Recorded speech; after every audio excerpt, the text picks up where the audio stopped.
បាទសូមជម្រាបសួរដល់បងប្អូនទាំងអស់គ្នាបាទគឺថ្ងៃនេះខ្ញុំចង់មកលើកយកប្រធានបទមួយដែលតាក់ទងជាមួយនឹងសេចក្តីសុខ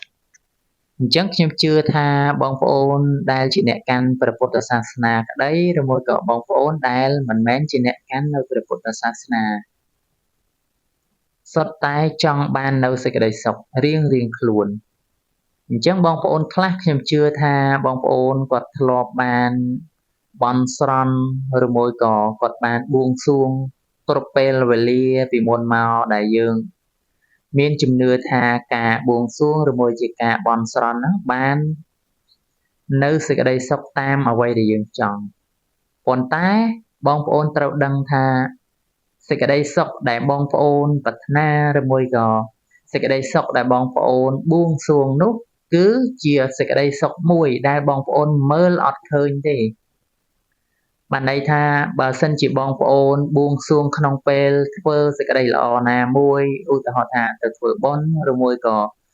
ទៅធ្វើកម្មវិធីកន្លែងណាមួយដែលបងប្អូនថាជាសេចក្តីល្អដែលចេញពីចិត្តហ្នឹងបងប្អូនតែងតែប្រាថ្នាប៉ុន្តែបងប្អូនមិនបានដឹងថាការប្រាថ្នានោះបានឬមួយក៏មិនបានទេអញ្ចឹងចង់ឲ្យបងប្អូនងាកមកវិញថារាល់ការប្រាថ្នារបស់បងប្អូនចង់បានសុខមិនប្រកាសថាបានទេហើយក៏គ្មាននរណាមកធានាប្រាប់បងប្អូនថាត្រូវតែបានសុខឬមួយក៏ជួបទុក្ខនោះដែរប៉ុន្តែងាកមកនៅក្នុងព្រះពុទ្ធសាសនាយើងវិញចង់ឲ្យបងប្អូនហ្នឹងងាកមកមើលពេលដែលបងប្អូនខឹងវិញអញ្ចឹងបើសិនជាក្នុងមួយថ្ងៃបើសិនជាបងប្អូនអត់មានការខឹងក្រោធក្តៅក្រហល់ក្រហាយក្នុងចិត្តឬមួយក៏គុំខឹងនៅបុគ្គលណាម្នាក់ទេខ្ញុំជឿជាក់ថាបងប្អូនប្រកាសជាបានសុខនៅក្នុងពេលមួយថ្ងៃនឹងឯងប៉ុន្តែ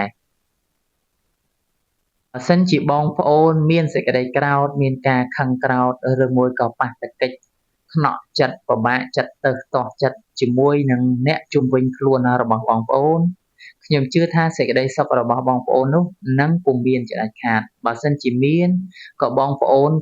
កើតតែបន្តិចបន្តួចតែប៉ុណ្ណោះពីព្រោះអីពីព្រោះថាបងប្អូនមិនបានដឹងទេថាក្នុងព្រះពុទ្ធសាសនាយើងគឺមានបង្រៀនអំពីចិត្តអញ្ចឹងកន្លែងហ្នឹងគឺចង់ឲ្យបងប្អូនហ្នឹងយល់ថាបើសិនជាបងប្អូនស្គាល់ថាតើពេលដែលខឹងហ្នឹងជាចិត្តអីហើយពេលដែលបងប្អូនចំណែនចង់បាននេះចង់បាននោះជាចិត្តអី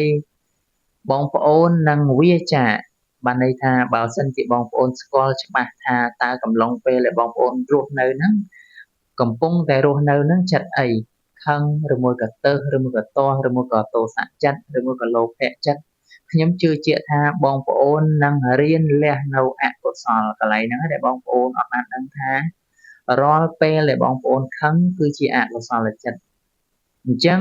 អកុសលចិត្តមិនផ្ដល់ផលល្អដល់បងប្អូនទេបានន័យថាទោសៈចិត្តនឹងកើតអញ្ចឹងបងប្អូនត្រូវរៀនសង្កេតមើលចិត្តរបស់បងប្អូនថាតើ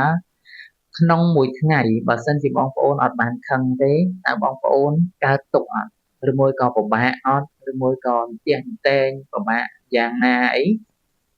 សង្កេតជាមួយនឹងពេលដែលបងប្អូនខឹងអញ្ចឹងអាកន្លែងហ្នឹងគឺគ្រាន់តែចង់បញ្ជាក់បងប្អូនថាបើសិនជាវត្តមានរបស់ទោសៈគឺសេចក្តីក្រោធខឹងហ្នឹងលេចមកនៅក្នុងរូបរាងកាយរបស់បងប្អូនហើយបានន័យថាទោសៈនឹងឯងជាអ្នកបំផ្លាញនៅសេចក្តីសុខរបស់បងប្អូនបងប្អូនកុំគិតថារឿងដតីក្រៅអំពីទោសៈទៅបំផ្លាញសេចក្តីសុខបងប្អូនពីព្រោះថាបើសិនជាបងប្អូនអត់ខឹងទេក្នុងមួយថ្ងៃខ្ញុំជឿថាបងប្អូនប្រកាសជាបានសុខជាមិនខានប៉ុន្តែដែលអាចទៅវិនិច្ឆ័យចិត្តបានលុះត្រាតែបងប្អូនរៀនអំពីចិត្ត